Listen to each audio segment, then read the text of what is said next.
Isang humaharurot na race car ang bumangga sa tatlong sasakyan sa Quezon City.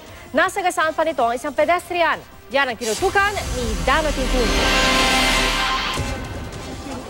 Sugatan ng lalaking ito matapos mahagip ng race car habang naglalakad sa Timog Avenue, Quezon City. Ang race car inararo din ng dalawang nakaparadang sasakyan at isang kasalubong na taxi. Ayon sa taxi driver, mabilis ang takbo ng race car. Tumangging magbigay ng pahayag ang driver nito. Iniimbestigahan na ng mga otoridad ang insidente at ginagamot naman ang sugatan pedestrian. Sugatan din ang driver ng tumagilid na 10-wheeler na ito na may kargang bigas at bakal sa Odyongan, Romblon.